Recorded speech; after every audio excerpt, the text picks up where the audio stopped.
हाँ, ये जुमला नहीं कहना चाहिए मुझे, लेकिन कहूंगा, रोक के दिखाओ मुझे। ये सूरत हाल बना के रख दी आपने। जलसे भी जब महफूज ना रहे, बेपर्दगी और उरियानियत का नंगा नाच जब जलसों में भी नाचा जाने लगे, तो फिर कहां रूह तलाश कर रहे हो? आपने सवाब की नीयत से जलसा किया, यह सवाब मिलेगा आपको?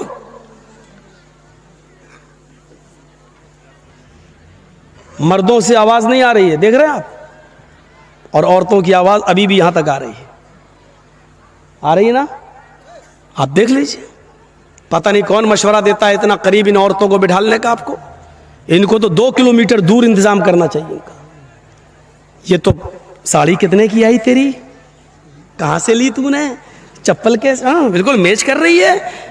आज तो भाव मालूम हो गए होंगे साड़ी के और चप्पल के सबको। और कल वो जाएंगी मालदा और गाजोल के बाजार में, वो फला मेरी सहेली ले गई थी तुम्हारी दुकान से, वैसी दिखाओ हमें। ये जलसे का फायदा हुआ है। जलसे का फायदा ये नहीं हुआ कि आज फला मौलाना ने नमाज में ये बोला और फला ने ये बोला, आज हम वैसे करके दिखाएंगे, ये सदका करेंगे। ये फायदा नहीं हुआ। फायदा क्या हुआ? अपने भाइयों से जा जाके कहेंगी फला की बहन भी आई थी, बड़ी खूबसूरत है, हमने तेरे लिए देख ली। ये फायदा होता है जलसों में, ये फायदा होता है। इतना करीब इंतजाम, और औरतों की चोंचे तुम बंद करा दो, कभी नहीं हो सकता। अल्लाह के रसूल सल्लल्लाहु अलैहि वसल्लम जब सफर मेराज पे गए और आए और ईद का खुतबा दिया, ईद का खुतबा आपने मर्दों के बाद औरतों में दिया। तो औरतों में जो आपने ईद का खुतबा दिया, वो आपने शुरुआत यहाँ से किया, माशरन निसाई तसद्दक़ना फ़इन्नी उरीतुकुन्ना अक्सरा अहलिन्नार क़ुलना व बिमा या रसूल अल्लाह। अल्लाह के नबी खुतबा जो शुरू कर रहे हैं औरतों का, तो उसमें आप ये कह रहे हैं, आए लेडीज, आए ख्वातीन, आए मोहम्मद रसूलुल्लाह पर ईमान लाने वालियों, सदका करो, ज्यादा से ज्यादा खैरात करो, अल्लाह की राह में दो। इन्नी उरीतुकुन्ना अक्सरा अहलिन्नार।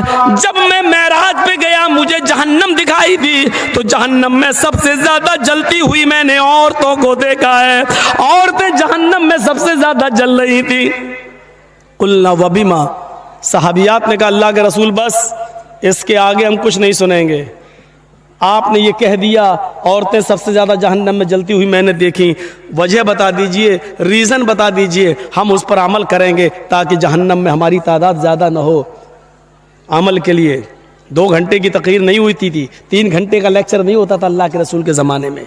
उस औरतों ने क्या कहा? उन औरतों ने कुलना व बीमा, कुलना जमा मुज़क्कर गायब का सेगा ये बतला रहा है। एक ने नहीं, सारी औरतों ने क्या कहा? आए अल्लाह के रसूल, हमें वजह बताइए, रीजन, औरतें जहन्नम में सबसे ज्यादा जलती हुई क्यों दिखाई दी?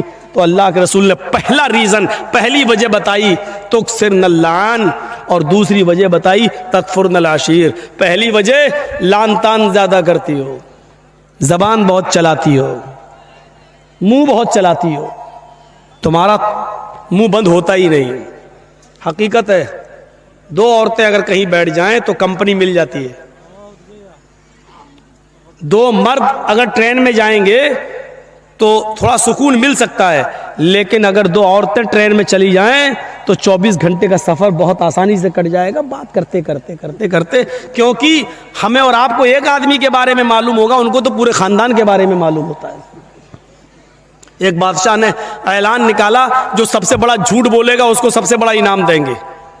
तो झूठों की कमी थोड़ी थी। एक आया, मैं बादशाह ने कहा भक, ये कोई झूठ नहीं है। दूसरा आया, उसने कहा ये भी कोई झूठ नहीं है। तीसरा आया, बादशाह ने कहा यार झूठ बोलो यार, ये तुम्हारा कोई झूठ है, बड़ा झूठ जो बोलेगा उसको सबसे बड़ा इनाम देंगे। लास्ट में एक आदमी आया, कहने लगा मेरा भी एक झूठ सुन लो। कहा क्या? कि आज मैंने ख्वाब में देखा, जहां तक मेरी नजर जा रही है औरतें ही औरतें बैठी हुई हैं। बादशाह ने कहा ये भी कोई झूठ नहीं, भाग, ख्वाब में देखा जा सकता है, तुमने देखा हो सारी औरतें, बहुत सी औरतें बैठी होंगी, ये ख्वाब नजर आ सकता है, ये कोई झूठ नहीं है। कहा आगे तो सुनो यार, आप बोलते बहुत हो। उसने कहा बादशाह से, पूरी बात सुनी नहीं, बीच में बोल दिए, मैंने ख्वाब देखा कि जहां तक मेरी नजर जा रही है औरतें ही औरतें बैठी हुई हैं और सारी औरतें खामोश बैठी हुई हैं। बादशाह ने कहा क्या?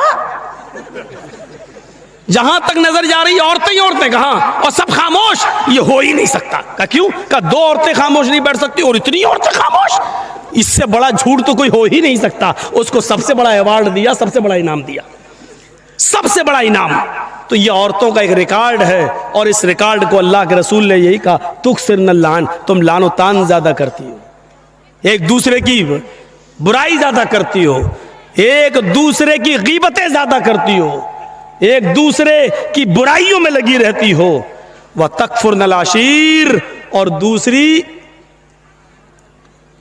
तुम शौहरों की नाफरमानी बहुत करती हो, शौहरों की नाफरमानी। अब बताओ आदमी बेचारा क्या करे। मेरे साथ भी हादसा होता है। एक बार मेरी बीवी ने पूछा, मैं मायके जा रही हूं, चली जाऊं, पास में ही है। मैंने कहा ठीक है चली जाओ, कोई बात नहीं, बहुत दिनों से नहीं गई। हाँ तुम तो चाहते हो कि मैं चला जाए, चली जाऊं, तुम्हें तो अच्छा लगता है। मैंने कहा ला हौल वला कुव्वता इल्ला बिल्लाह। यार तुमने इजाजत मांगी, मैंने दे दी। 1-2 महीने के बाद फिर कहने लगी कि मैं के चली जाऊं, थोड़ी अम्मी की तबीयत खराब है। मैंने कहा नहीं, अभी तुम्हें जाने की कोई जरूरत नहीं है, 2-4 दिन रुको, हम दोनों चलेंगे वो देखने के लिए। लो तो मैं तो आपके घर में क्या नौकर कैद होके रहूं? हैं? मैं जब भी जाना चाहूं तो आप भेजेंगे नहीं? नहीं मैं तो... अब मैंने कहा कि ना जाओ तो कैद करके रख रहा हूं, और मैंने कह दिया चले जाओ तो क्या हो रहा है? लो तुम्हें तो कोई फिक्र ही नहीं, कितनी आसानी से कहती चले जाओ, इसका मतलब तुम्हें मेरी जरूरत ही नहीं। ये औरत इसीलिए का टेढ़ी पिछली से पैदा हुई है। सीधा करोगे तो टूट जाएगी, लेकिन सीधी नहीं होगी। इसके नाज और नखरे को बर्दाश्त करना पड़ेगा। एक सहाबी का वाक़या बताऊं, हजरत उनकी बीवी से उनको बड़ी परेशानी थी, तो वो अपनी शिकायत लेकर अल्लाह के हजरत उमर के पास गए कि हजरत उमर को कहूँगा तो हजरत उमर डांटेंगे, मेरी बीवी को सही हो जाएगी। तो वो घर पे गए और दरवाजे को दस्तक दी। उधर से आवाज़ आई अंदर से, बाहर बैठो मैं अभी आ रहा हूँ। और देखा कि अंदर शोर हो रहा है, तो इसने कान लगाया सहाबी ने हजरत उमर फारूक के दरवाजे पर। तो क्या सुनता है कि उमर फारूक की बीवी उमर फारूक पर बरस रही हैं, ये वो तुम्हें होश नहीं, ये नहीं, ठिकाना नहीं, सब्जी कैसे आएगी, खाना कैसे। और हजरत उमर जी जी जी करते चले आ रहे, जी ट्रेन आ जाएगा जी जी। अब वो कहने लगा लो ये क्या मेरा इलाज करेंगे, ये तो खुद ही इस बीमारी में मुब्तला हैं। वो चल दिया, वहां से वो चल दिया। थोड़ी देर में हजरत उमर निकले, उसको जाता हुआ देखा, ए हजरत इधर आओ, इधर। वो कहता क्या, इधर आओ। जी अरे तुम किसी काम से आए थे और बगैर काम के चले जा रहे हो, आओ क्या बात है? कहने कोई काम नहीं है। अरे कोई काम नहीं है क्या मतलब? कहा मैंने काम से आए हो, फिर कह रहे हो कोई काम नहीं है। कहा नहीं अमीरुल मोमिनीन, जिस काम से आया था वो आपके बस का नहीं है। क्या मतलब, कहना क्या चाहते हो? कहा अमीरुल मोमिनीन, मैं अपनी बीवी से बहुत परेशान था और हूं, और अभी तक हूं। तो मैं आया था कि आपको अपनी बीवी की परेशानियां बताऊं, गिनाऊं तकलीफें कितनी देती है, तो आप हमारे बीवी को डांट देंगे। यहां आया तो देख रहा हूं आप ही की बीवी आपको डांट रही है। आप अपनी बीवी को नहीं समझा पा रहे तो मेरी बीवी को क्या समझा पाएंगे? तो हजरत उमर फारूक ने कहा बैठो इधर और सुनो। कहा क्या? तुम्हारे घर खाना कौन बनाता है? कहा मेरी बीवी। कहा खाना बनाना उसका हक नहीं है शरीयत में है? बताऊं कि ना बताऊं? अगर कह दूंगा तो डर लग रहा कल से ये आप घर की औरतें कहीं ऐसा ना हो कि चढ़ बैठे। हजरत उमर फारूक ने कहा ये खाना बनाना औरत का हक नहीं है शरीयत में, नान नफका आपकी जिम्मेदारी है।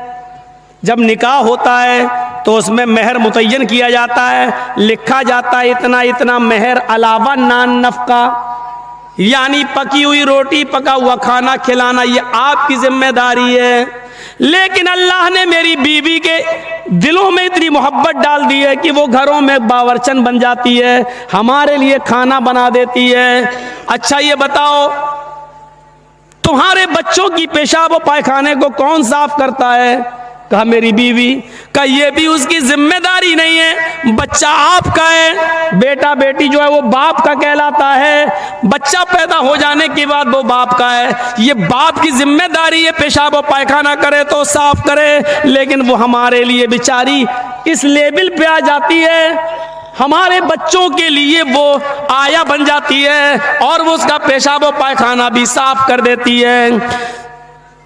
एक एक चीज गिनाते गए, एक एक चीज गिनाते गए। कहा जब ये सारी चीजें हमारी औरतें हमारे लिए और हमारे बच्चों के लिए कर देती हैं, तो क्या हमारा यह हक नहीं है कि उनकी थोड़ी सी डांट सुन लें, उनकी जायज बात भी सुन लें? घर चलाना है तो उनकी थोड़ी बहुत डांट भी सुनो, चले जाओ। और आइंदा ऐसा मत करना। क्या तुमने अल्लाह के रसूल का यह फरमान नहीं सुना कि बीवी औरत जो है वो आदम की पिसली से पैदा हुई है और पिसली टेढ़ी होती है, उसको सीधा करने की कोशिश करोगे तो वो टूट जाएगी लेकिन सीधी नहीं होगी। औरत को सीधा करने की कोशिश करोगे तो तलाक ले लेगी या हो जाएगी, लेकिन वो बिल्कुल सुधरेगी नहीं।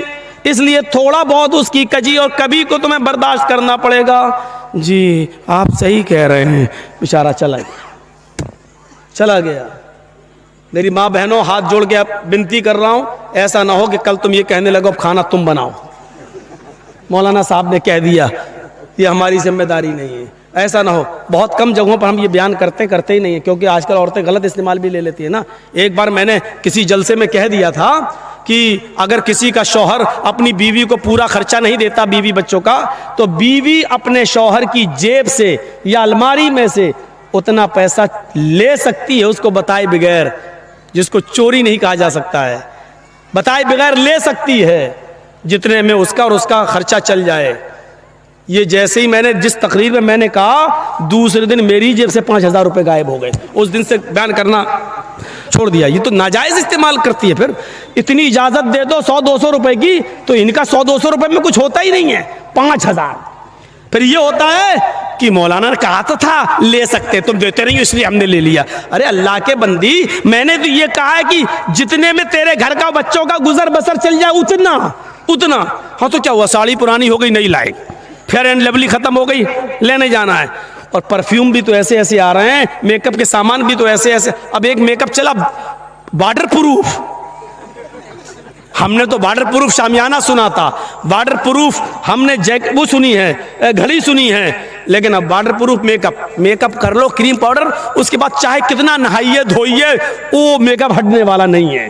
पानी वो वाटर प्रूफ मेकअप भी अब चलने लगे, और ये चलाना पड़ रहा है, क्योंकि बंदरियां भी मेकअप कर लेती थी, और जब उनका चेहरा धुलता था तो आड़ी टेढ़ी की तिरछी निकलती थी, तो उनके बच्चे भी नहीं पहचान पाते थे। इसलिए जरूरत पड़ी ऐसे मेकअप की जो टिका रहे उनके चेहरे पर, इसलिए वो मेकअप बनाना पड़ा। अब वो बेचारी 80 साल की बुढ़ियां भी लगा लेती है, तो ऐसा लगता है कि हाँ ये 25-30 साल की जा रही है।